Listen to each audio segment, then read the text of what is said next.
A'udzu billahi minasyaitonir rajim. Bismillahirrahmanirrahim.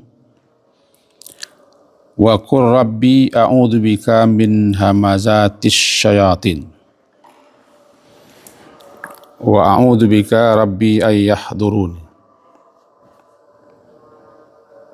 Surat Al-Mu'minun, surat yang ke-23, ayat ke-97 dan 98. Dalam beberapa riwayat disebutkan bahwa syaitan itu jin jahat berusaha selalu mendampingi, menyertai kita di mana saja berada, di waktu dan keadaan apa saja.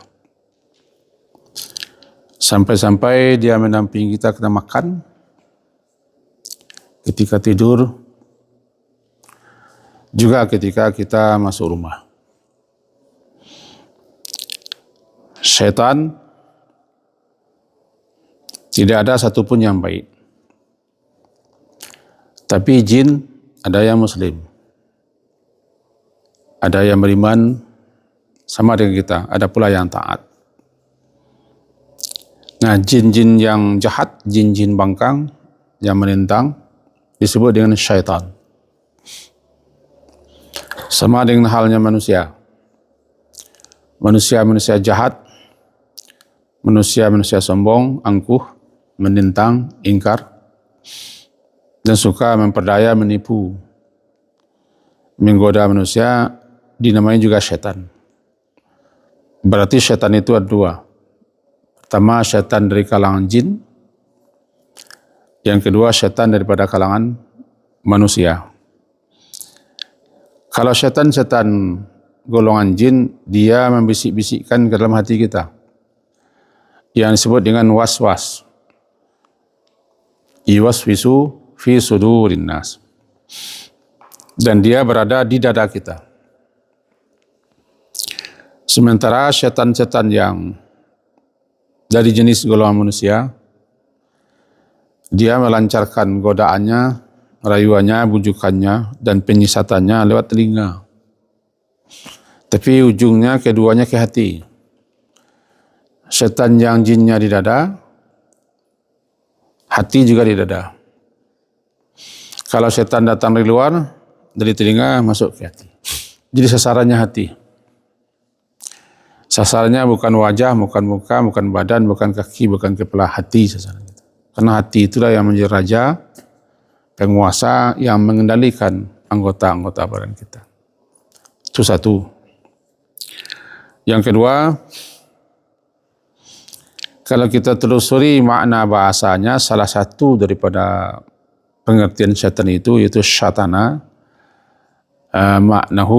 Maknanya adalah al-bu'd, jauh, menjauh, dan menjauhkan. Jadi siapa saja yang jauh, menjauh, dan menjauhkan, dia syaitan. Dan memang begitulah ciri khas syaitan. Sehingga kata para ulama ahli bahasa, makanya syaitan itu lima syaitan li bu'dihi anil haq wa tamarrudih. Sumya syaitanu syaitana, dinamai syaitan itu dengan syaitan li bu'dihi, lantaran karena jauhnya dia daripada yang hak, wa tamarrudih, membangkang menentang yang hak. Zakat syaitan. Jinkah dia atau manusiakah dia? Syaitan namanya. Ada satu lagi yang mendamping kita terus menerus, namanya qarin, jin qarin. Dalam surat Qaf disebutkan begitu, wa qala qarinuhu, berkatalah qarin. Qarin itulah jin-jin yang selalu mendamping kita, ada yang baik, ada yang buruk. Termasuk Nabi Muhammad pun disertai selalu oleh jin. Cuman jin beliau itu taat, tunduk kepada beliau dan telah Islam. Kita tidak ada nyamin. Itulah dia senantiasa menempel malaikat. Makanya namanya qarin. Qarin itu selalu menyertai, mendampingi. Itu perbedaan sedikit. Dan iblis sebagai raja syaitan, dialah yang pertama kali diberi gelar setan. Pertama dia dicap dengan iblis. Tak kala dia aba wastakbara. Aba enggan untuk mentaati Allah, istakbara merasa diri besar. Ketika itu dia dicap sebagai iblis. Dulu tidak iblis namanya. Lekat nama iblis itu karena dia berputus asa. Asal kata iblis itu putus asa. Mublisun, orang-orang yang berputus asa. Kenapa dikasih nama iblis? Ketika Allah mencapnya sebagai makhluk yang kafir, bukannya menyesal, bukannya meminta ampun, bukannya menghibah-hibah agar dicabut hukuman itu daripadanya, malah menentang. Minta supaya dikasih kesempatan untuk menipu, merayu Adam ini bersama cucunya. Allah perkenankan. Bahkan dikatakan innaka minal munzarin, engkau termasuk makhluk yang diberi tangguh nak mati-mati sampai nanti hari kiamat, baru mati. Nah, yang diberi tangguh nak mati-mati itu satu itu. Enggak semua jin. Dia jin kan? Wa kana minal jinni. Dalam surat Al-Kahfi, wa kana minal jinni, adalah si iblis itu daripada golongan jin. Satu itu yang nak mati, istrinya mati, anaknya mati. Karena yang diberi tangguh oleh Allah adalah dia. Jin yang digelari dengan iblis inilah yang pertama-tama menipu, memperdaya, membujuk, merayu Adam. Fa azallahuma syaitanu. Maka setan menggelincirkannya dengan bujuk rayunya. Akhirnya Nabi Adam tergoda untuk memakan buah yang dilarang sama istrinya. Semenjak itu terjadilah namanya permusuhan abadi. Berkali-kali Allah memperingatkan kita bahawa hati-hati dengan syaitan. Innahu lakum aduwwum mubin. Sesungguhnya syaitan itu bagi kalian semua musuh yang amat jelas, amat terang. Ayat yang kita baca, ayat yang ke 98-nya. Wa a'udzubika rabbi, dan aku juga memohon perlindunganmu ya Allah, ya Tuhanku, ayahduruni, agar supaya jangan setan-setan itu yahduruni, hadir. Ayahduruni, agar setan-setan itu jangan hadir mendekatiku. Itu kan doa. Kenapa begitu? Ya, dalam setiap aktivitas yang kita lakukan, setan itu hadir bersama kita. Mengusirnya dengan berzikir. Ambil contoh yang pernah kita sampaikan dulu. Ketika kita keluar rumah, sudah ada setan.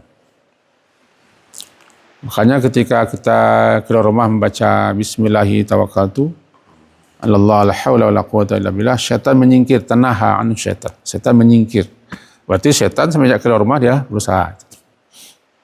Nanti masuk rumah, syaitan juga ikut. Maka bacalah ketika masuk rumah itu nama Allah atau dengan nama Allah. Misalnya Bismillahi walajna wa Bismillahi kharajna. Dengan nama Allah kami masuk rumah, dan dengan nama Allah pula kami keluar rumah. Syaitan menyingkir. Sampai kita masuk masjid pun, dia selalu mendampingi. Sehingga doa yang paling bagus, diramu semua doa ketika masuk masjid, diawali dengan pelindungan diri kepada Allah daripada syaitan. Ketika kita makan, syaitan juga mendampingi. Bacalah Bismillah, dan ikut dia. Ketika kita tidur, juga kita sebut nama Allah. Tidak bisa dia tidur bersama kita. Ketika berhubungan badan suami istri, membaca doa itu. Juga syaitan tidak ikut. Masuk kita ke dalam WC, kita baca doa untuk memperlindungi kepada Allah. Karena dia sudah ada dalam. Syaitan sukanya tinggal di tempat-tempat yang busuk, tempat-tempat yang bau, tempat-tempat yang pengap, tempat-tempat yang gelap, termasuk di liang-liang, di lubang-lubang, di gua-gua. Tempat-tempat yang kata orang angker itu setan suka dia di situ. Identik dengan dianya. Karena kita kalau masuk ke tempat sesuatu yang belum pernah kita singgah, mampir di situ. Kita baca itu. A'udzu bikalimatillahi tammati min syarri ma khalaqa. Sehingga tidak ada bahaya baginya apapun di situ. Dulu ketika disebutkan itu, sebagaimana tercantum dalam surat Al-Jin, bahwa ada manusia-manusia, rijalun, ada manusia-manusia, tokoh-tokoh manusia, setiap melewati lembah, dia menyapa inyak jin di situ. Mohon lewat, mohon menumpang, jangan kami diganggu segala macam. Rupanya itu sudah semenjak dulu kala ada. Makanya Nabi mengajari kita kalau mampir, singgah, kemanapun mampir, kemanapun singgah, yang dibaca adalah a'udzu bikalimatillahi tammati min syarri ma khalaqa. Tidak ada setan bisa mengganggu kita sampai berangkat di situ. Ini harus hati-hati. Malahan di detik-detik kita akan mati, di detik saat ajal akan dicabut, setan masih ada di situ. Dalam kitab Tuhfatul Ahwadi, syarah daripada Sunan Tirmizi, juga hal yang sama dinukil oleh syarahan Abu Daud yang namanya Aunul Ma'bud, sampai hampir sama keterangannya, bahwa ketika seseorang sakit parah, Iblis sudah mengerahkan anak buahnya, anggotanya, dampingi. Usahakan ini klikmaknya. Andaikan kalian tidak berhasil dan menggagalkan sianu yang akan mati itu, habis sudah perjuangan kita selama ini. Di situ kita juga dapat pelajaran daripada hadis Nabi. Kan ada doa namanya. Allahumma inni a'udzubika minal hadab wa a'udzubika minat taraddi wa a'udzubika minal gharaq wal haraq wal haram wa a'udzubika rabbi ay yatakhabbatani asyaitanu 'indal mauti wa a'udzubika an amuta fi sabilika mudbira wa a'udzubika an amuta ladhiqa. Intinya, mohon perlindungan kepada Allah daripada mati ditimpa oleh reruntuhan hadam, atau mati dalam keadaan taradi, terperosok, tergelincir masuk jurang, taradi, atau mati tenggelam, harak, atau mati dalam keadaan gharak, terbakar. Juga berlindung kepada Allah daripada haram, haram tua bangka yang tidak berguna. Umur 80 ke atas itu haram. Ha, ra, mim, haram. Bukan haram tapi ha. Tua sekali. Berlindung mana? Berlindung kalau kita mencapai usia itu jangan sampai kita hilang apanya, daya intelektualitasnya, lupa ingatan. Jauh-jauh hari kita sudah berdoa tuh daripada al-haram itu. Banyak doa-doa yang diajarkan Nabi menyebutkan tentang al-haram.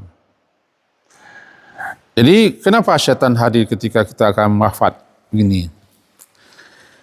Mereka itu ingin menggagalkan kita dengan berbagai macam cara agar kita tidak husnul khatimah, tapi su'ul khatimah. Husnu baik, khatimah yang menutup. Maknanya husnul khatimah, penutup yang baik. Kalau yang buruk, ya su'ul khatimah. Kita melakukan yang buruk-buruk, sewaktu akan berpisah dengan dunia. Penting kita berdoa. Nah, kita cermati hadis ini. Bagaimana dia mengagalkan kita? Tadi sudah kita baca, ayyatakhabbataniyas syaitanu 'indal bu. Aku berlindung kepada Engkau ya Allah supaya jangan aku dikuasai, dipengaruhi oleh syaitan sewaktu yahdurun, sewaktu sudah hampir tiba masanya mendekat menjalankan tugasnya. Sehingga dalam riwayat-riwayat disebutkan setan itu kadang-kadang menjelmakan dirinya menjadi orang tua si mati, mengajak, membujuk agar dia tidak mati dalam keadaan muslim tapi mati dalam keadaan Nasrani atau Yahudi segala macam. Ini yang menakutkan. Karena innamal a'malu bil khawatim. Sesungguhnya amalan-amalan itu ditentukan dengan penutupnya. Kalau penutupnya baik, baik. Kalau penutupnya jelek, ya jelek. Kita pun belum tentu ini. Jangan-jangan nanti sejengkal akan mati, kita sesat. Kita mengamal satu yang salah. Pas kita ajal sampailah soal khatimah kita. Makanya dipesankan wala tamutunna illa wa antum muslimun. Usahakan terus dalam keadaan muslim. Dan orang sakit berat-berat itu didampingilah. Karena dia sedang berhadapan dengan sakratul maut. Kenapa didampingi? Supaya jangan setan ada. Bacalah doa-doa. Boleh baca Quran. Tapi bukan Yasin saja. Semua boleh kita baca. Untuk mengundang suasana yang lebih religi. Di samping itu setan juga ketika kita membaca Quran dia menjauh. Tapi kalau diletakkan saja di kepala tidak ada pengaruhnya. Baca Yasin diletakkan kepala orang mati tidak pengaruh. Semut pun tidak takut. Jadi takhabbut dikuasai, dikalahkan oleh syaitan sewaktu akan mati. Karena dia memang berusaha untuk itu. Kalau tidak gagal ya, marah-marah iblis. Di ayat ini diajari kita. Wa qur rabbi, katakanlah ya Muhammad, Rabbi, wahai Rabbku, a'udzubika, aku berlindung kepadamu, min hamazatis syayatin, daripada hamazat. Apa yang dikatakan dengan hamazat?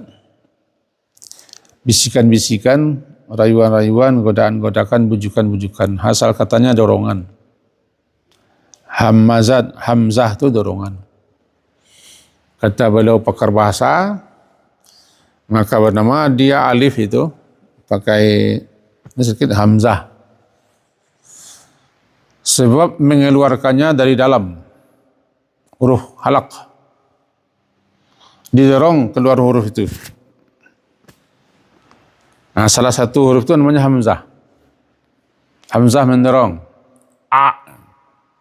Coba matikan belakangnya. Iqra. Mati dia. Dirong keluar. Bernama dia huruf halaq. 6 ya pakai? 6. Apa yang 6 ini? Oh itu. Kira yang 6 satu lagi nak ya?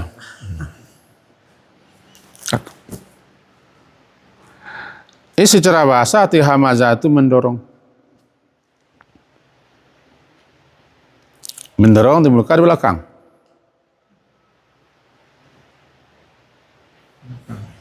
Mendorong dari muka di belakang. Dari belakang. Mendorong orang supaya terjerembab. Setan. Dengan apa didorongnya kita? Bisikan, bujukan, rayuan. Sehingga kita tersesat, tersalah, tergelincir daripada yang benar. Berhasil setan. Berhasil ya kan? Namanya hamazat.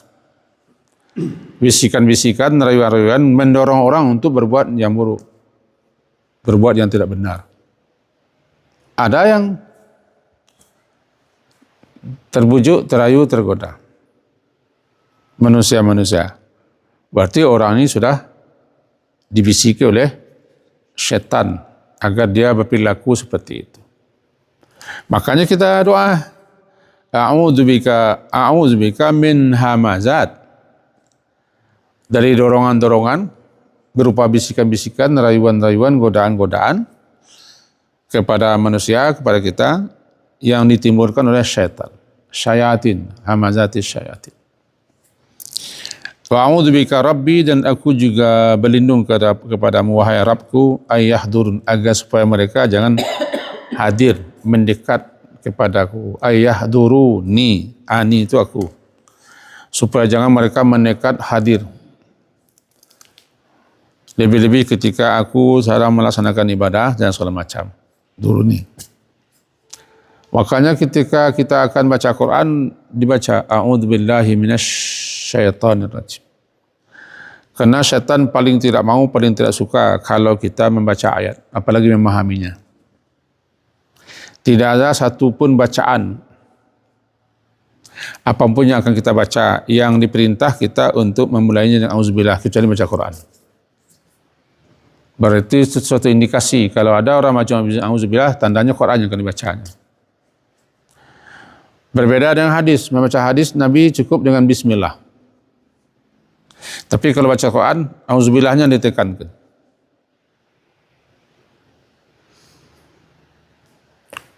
Jadi dalam ayat fa idza qara'tal Qur'ana fasta'iz billah. Apabila engkau membaca Quran, berlindung dirilah kepada Allah daripada syaitan, karena dia berusaha menggagalkan kita untuk baca Quran, atau dia menggagalkan kita paham dengan Quran, atau menyimpangkan pikiran kita daripada apa yang sedang kita baca. Namanya itu juga ayahduruni. Inilah dia setan. Makin tahu kita siapa musuh kita, taktik yang dilancarkan oleh kita, makin dapat kita menghadapinya, setan-setan. Jadi saya ulangkan lagi doanya. Allahumma inni a'udzubika minat taraddi. Taraddi, terjatuh, tersungkur sehingga mati. Wal hadam, berlindung kepada engkau, kepadamu ya Allah, di hadam itu ditimpa reruntuhan. Bisa pohon, bisa rumah, dan seterusnya. Hadam.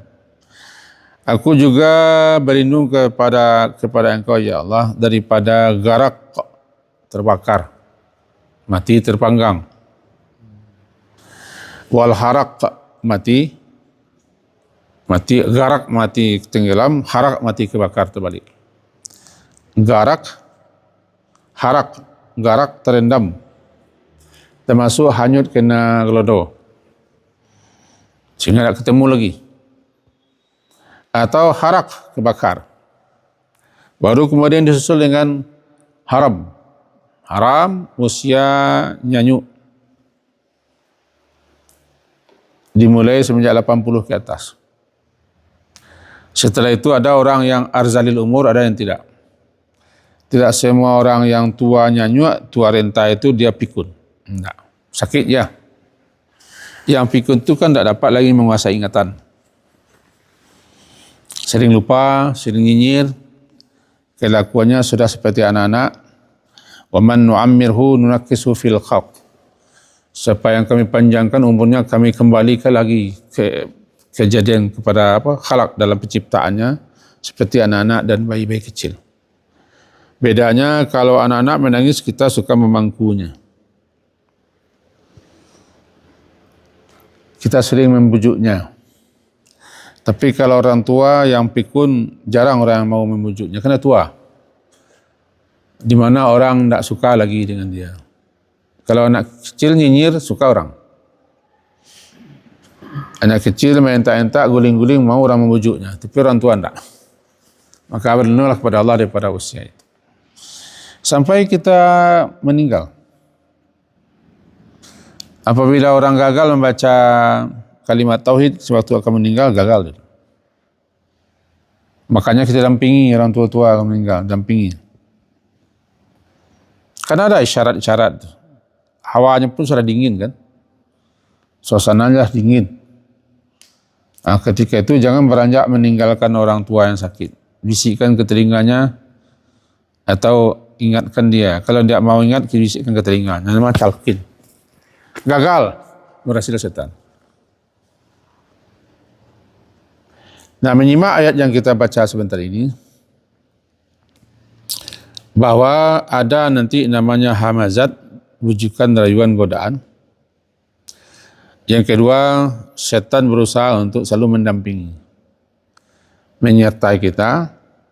Kalau sudah paham itu, berarti kita harus banyak berzikir, banyak berdoa, agar jangan sampai didampingi oleh setan dalam keadaan apapun. Termasuk masuk rumah nanti sebentar lagi.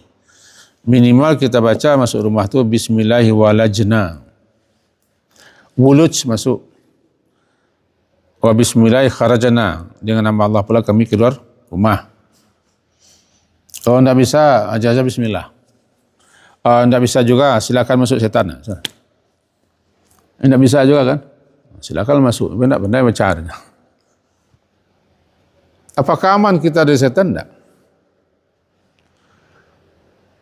Itu setan yang mengiringi kita, setan yang mengiringi suami kita, yang mengiringi anak-anak kita, yang mengiringi keluarga kita, dia masuk.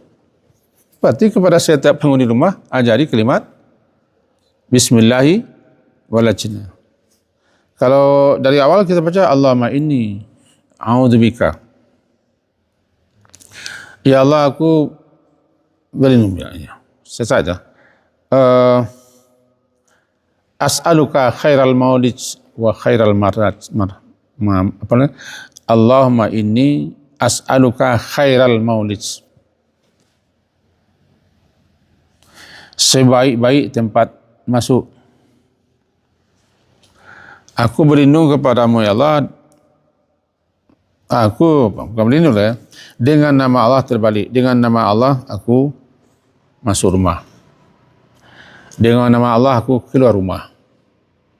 Kalau nanti akan pergi, bismillahi tawakkaltu Allah. Karena 3 hal yang kita baca ada bismillah, tawakal, la hawla la quwwata illa billah. Itu senjata ampuh. Yang terakhir, janji kita, yang susah itu kita adalah kita sulit membedakan mana yang bisikan setan, mana yang bisikan hati. Bagi kita anak Adam ini ada nanti namanya lammatain atau lammatan, lammah bisikan. Lammah. Jadi kalau lammatan ini 2 bisikan. Setiap manusia, setiap anak Adam itu ada 2 bisikan yang selalu berusaha saling mempengaruhi. Ada bisikan-bisikan baik, ada bisikan-bisikan buruk. Itu tergantung PK atau tak PK hati kita. Kalau orang yang punya hati PK, tazakkaru, dia cepat sadar. Ini bisikan setan. Maka dibacanya auzubillah. Ada orang tak PK, langsung setan mematuk hatinya. Maka orang itu semenjak itu dikuasai oleh setan. Sebab apa? Setan ya dia selalulah bagaimana supaya kita salah dan tersesat. Demikian kajian kita subuh pagi hari ini, semoga berfaedah dan bermanfaat kepada kita. Intinya adalah yang acok lupa ko buruang ke pukek, tapi nan pukek nan jarik tak pernah lupa kepada burung. Tahu pukek Ustaz Bahran? Untuk menyerat burung, menangkap burung. Jadi yang sering lupa itu ada jerat adalah burungnya. Yang jerat, yang pukek tak akan pernah lupa dengan mangsanya. Apa itu? Itu kalimat itu dipakai sehari-hari di orang Minang. Hati-hati dengan setan. Bisa jadi kita lupa dengan musuh kita, tapi dengan musuh tidak pernah lupa, dia selalu mengintai. Karena misi utama daripada syaitan itu untuk menggagalkan kita masuk surga dan menampingnya sama-sama di neraka sa'ir lagi. Tempat spesial yang dikhususkan oleh Allah untuk syaitan kan sa'ir namanya. Api yang selalu menyala-nyala.